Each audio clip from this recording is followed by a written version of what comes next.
What is good, YouTube, man? Today I'm back with you guys, with the nation, for another video, man. And today I'm going to be breaking down all of our free agent signings, all of our defensive free agent signings, and all of our defensive draft picks. I'm going to also be talking about one defensive UDFA that, dude, I love this guy. I think he'll make the 53-man roster with ease.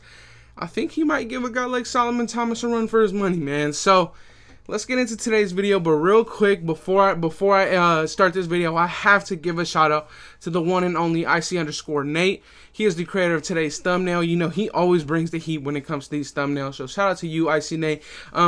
But let's get into the topic of discussion, right? So I'm gonna start off with our draft picks, right? So as you know, we had 7 picks in the draft, and we only took 5. I mean, we only took 2 offensive players, and everywhere in between was all defense. And we started off this year's first defensive pick in this year's draft with a home run pick in TCU safety, best safety in the class, Trayvon Merrick, man. And Trayvon Merrick, the fact that he is a Raider, it still blows my mind to this day, right? I mean, I really cannot believe that we've done this. Like, this was a lot of our number one guys. Like, this was like one of our favorite choices, like, and we got him. He's actually a Raider. Like, we did things right. Let's talk about it, right? So he was in a system where he had to play in the quarter system, where he had to share the field with another guy who did go undrafted. His name is Ardarius Washington. And many were thinking, you know,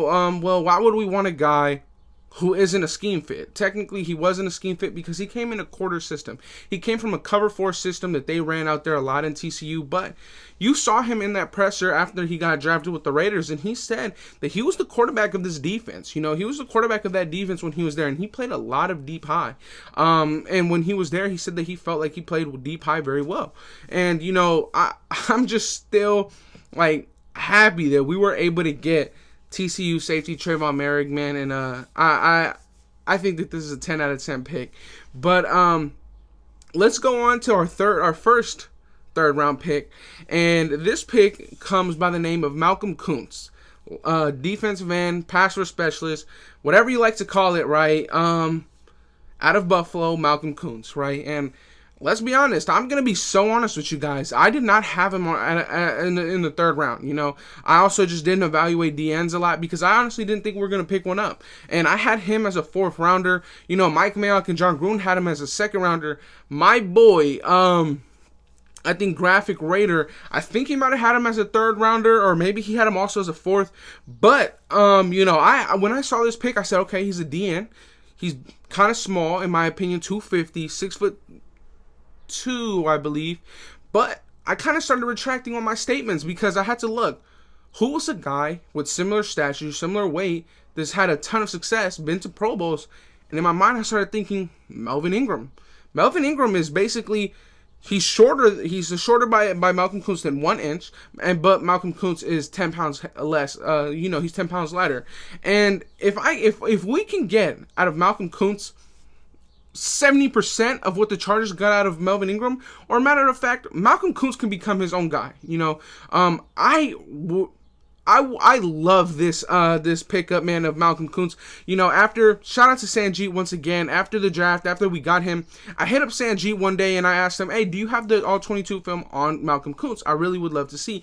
And Sanjeet came through, and what I like the most about our new edge rusher out of Buffalo, it's not his get off. It's not his spin or his fake spin like Mike Mayock mentioned a lot, but it was actually how aggressive and how heavy-handed he is. You see him all the time when he knocks down the offensive tackles or the offensive linemen in general's hands. It completely puts them off balance. It doesn't just move their hands out the way, but it puts their hands off balance. That just shows how much power he's really going with and really rushing that passer with, and I love it. I really think that he can find, you know, himself in a good situation with this defense, and really good situation with a guy like Richard Smith and Gus Bradley, of course. And I just think that he'll do wonders with us. And on to the next pick, you know, Divine Diablo. What a name. What a name for the Las Vegas Raiders. You know, that jersey alone will sell a lot of tickets. But that's not why we grabbed him, right? I really wanted us to get a linebacker in this draft, you know, a linebacker for the future, but I'm looking at Divine Diablo's tape, man.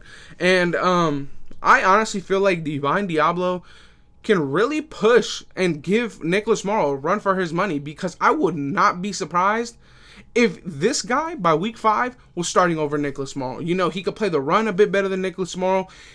He's bigger, faster. Who's to say that he doesn't have more range, right? The only thing that I give above Divine Diablo to Nicholas Morrow is that Nicholas Morrow has been in the league for longer. You know, Divine Diablo will be switching from strong safety to will linebacker, or also known as weak side linebacker in the system for the Raiders. But I don't think that transition will be hard for him, as we saw him do that very well in the Senior Bowl. If you guys look back and watch his Senior Bowl film, he played a lot of weak side linebacker, and I think that was because a lot of teams in the NFL wanted to see him at that position. You know, he's 6'2", I believe, 226, almost 230.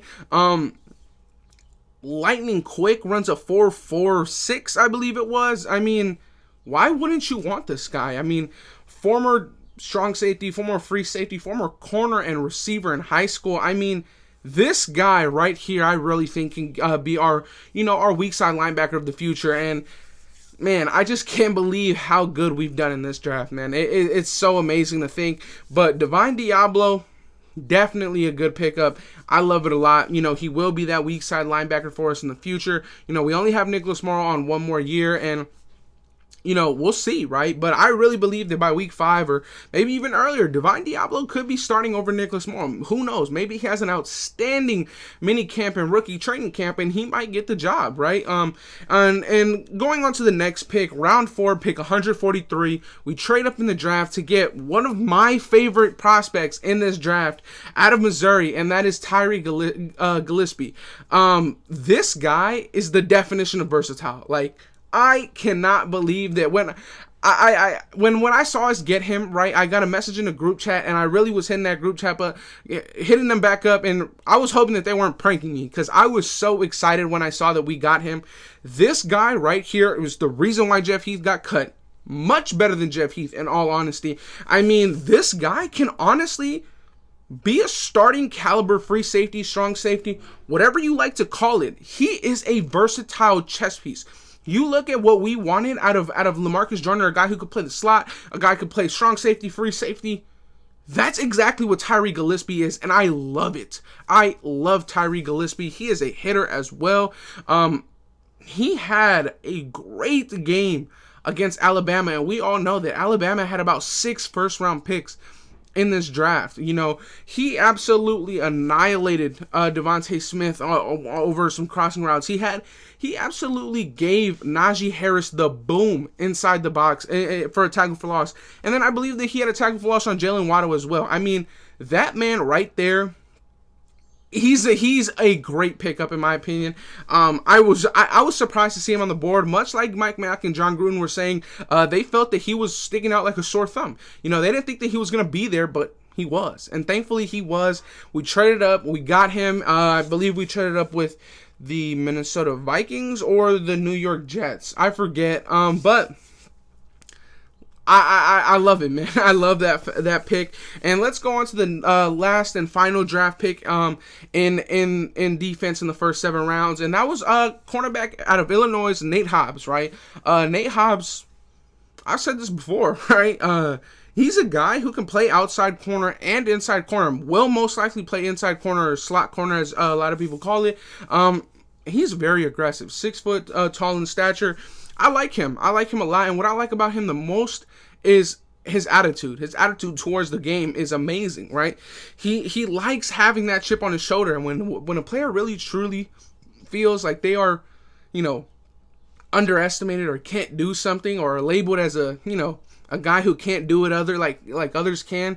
I know, in my opinion, from when I've played football, when I would hear that kind of stuff, that would make me want to try a little bit harder, you know, make you want to prove people wrong.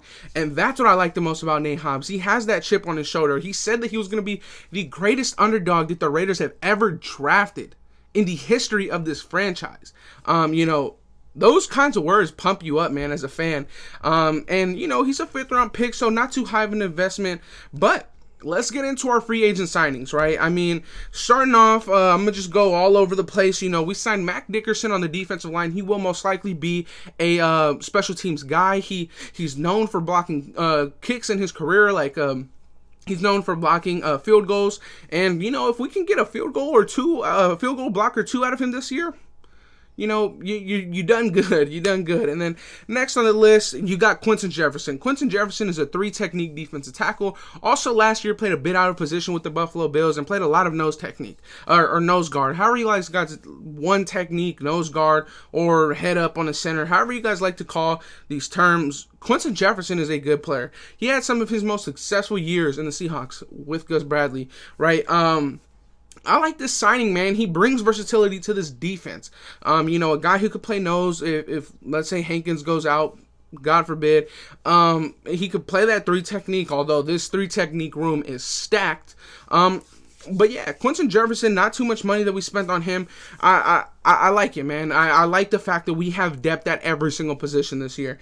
Going on to the next pick, we had the best signing of this free agency period, and that was Yannick Ngakoue. For only $13 million a year, Yannick Ngakoue is probably one of the best pass rushers on the market, right? He's a guy who's going to come in here, knows most of this system. As the system doesn't really change on defensive linemen, but he knows the system. He had his best years with Gus Bradley. In his second year in the NFL with Gus Bradley, he had 12 sacks. If we had one guy with 12 sacks last year, we would have been in a good position to win a lot of games, right? And Yannick Ngakoue, man, I just can't wait to see this defense all out there together, and it'll be exciting. It really will. Yannick Ngakoue is going to play that Leo role perfectly, man. And I just can't wait for this team to be out there all at once. Yannick Ngakoue is second in the NFL in forced fumbles or turnovers, on sacks and all that kind of stuff. So he's a guy who gets that ball out, right? We need that. And then next on the list, former Panther, former Super Bowl champion with the Eagles, Rasul Douglas, had a career year last year when it comes to tackles, had 62 tackles. In the system, you need aggressive corners that can tackle, right? And Rasul Douglas is that. He played in a similar system last year with the Panthers. Rasul Douglas, 6'2", a guy who will be rotating, in my opinion, with Isaiah Johnson and himself. In and out at cornerback 2 and cornerback 1. If let's say a Casey Hayward goes down or a Trayvon Mullen goes down or Rasul Douglas comes in, and if two of those guys, you have Isaiah Johnson come in, it'll be good rotation, something that we didn't have because Nevin Lawson played too much last year. He played way too much and was terrible. Then we reunited ourselves with the Hitman out of West Virginia. He came back. He was out for a year, but we re-signed Karl Joseph, right? And that was something that was amazing for us to feel, right? Like, getting something back, like a guy like Karl Joseph.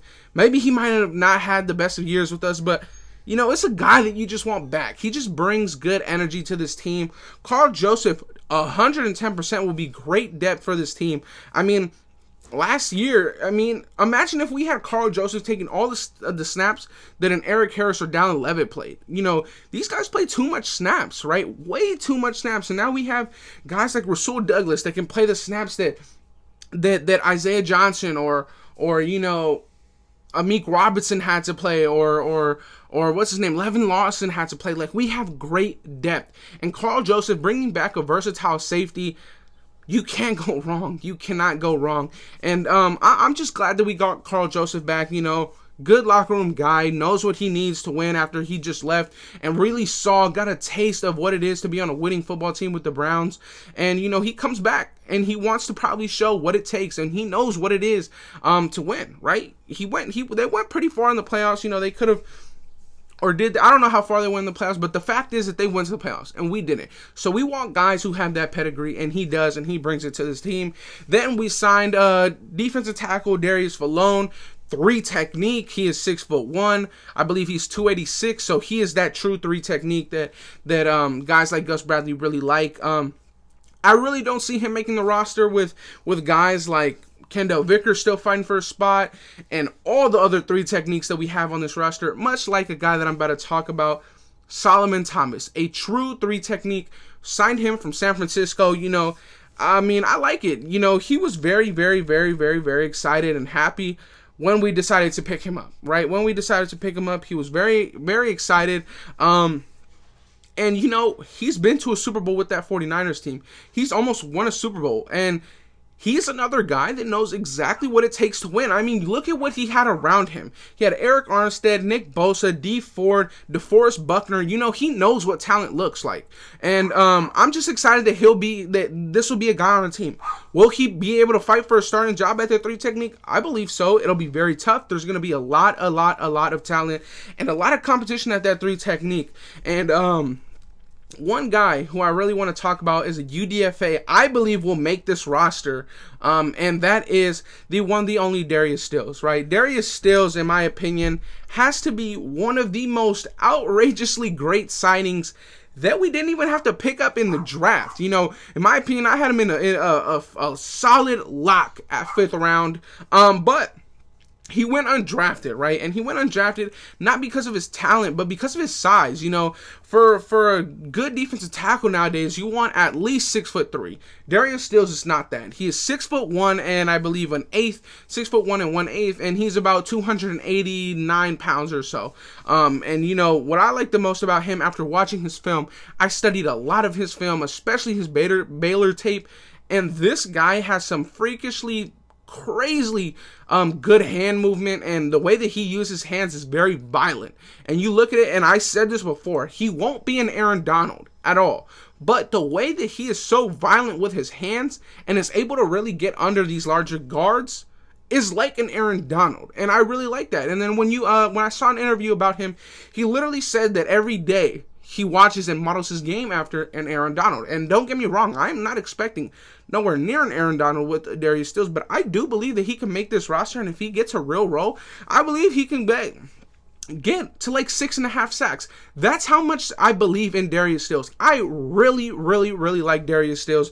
If you have the chance, I believe there's a 12-minute Baylor film on him where you just look at every single defensive snap that he took. Please go check that out, and you will be really surprised on a guy like Darius Stills. I mean, he is one of my favorite guys that we've picked up. I mean, you look at what he said after once he said on Twitter, once he got drafted, he said there's no way that that all these defensive tackles are better than me. Then he says all these 31 other teams are gonna feel me. He said I can't believe that these guys really thought that all these defensive tackles were better than me. He was like, you know what? That stuff hypes you up, man. Like, it hypes you up. It really does. It makes you.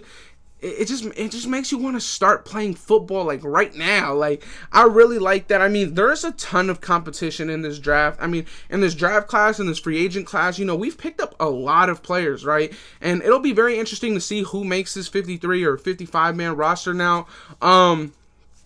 We'll see, right? Because there's a lot of cuts that need to be made of all the guys. I mean, out of all these free safeties and free agents, if I were to give a surprise cut, it would actually be a surprise cut. I would be surprised. Would be Karl Joseph. I could see Karl Joseph on his way out with the amount of safeties that we do have, but you know, that's just a surprise, right? I mean, don't get me wrong, he'll probably make the roster, but you know, who knows, right? Who can make this? I really don't think that Darius Falone will be here. I mean, who knows, right? Who knows? But at the end of the day, Raider Nation, we just had one of the greatest off seasons we've seen as a fan base. So I'm really excited, man. I am really, truly excited about this team and where we're heading into in this season, right? I mean, I haven't been this excited in a long time heading into a season. I'm not this excited because I'm always very excited, but I just haven't been this confident like I am this year. Like, I really do believe that we have the talent and we have the coaching staff to be a top 15, top 16 defense. I know that we have the talent and we will be a top 10, maybe top 8 offensive unit, right? It's really up to Gus Bradley and Ron Miles and Richard Smith to really just go out and do what they normally do, right? Produce good talent, make teams better, make defenses great, and we'll be set, right? I mean, I love what we've done here, Raider Nation. I didn't really talk about a lot of the UDFA signings that we had besides Darius Stills, because Darius Stills really intrigues me. I'm not gonna lie. But that'll be it for today's video, Raider Nation. Like, comment, and subscribe if you can, and I'm out. Peace.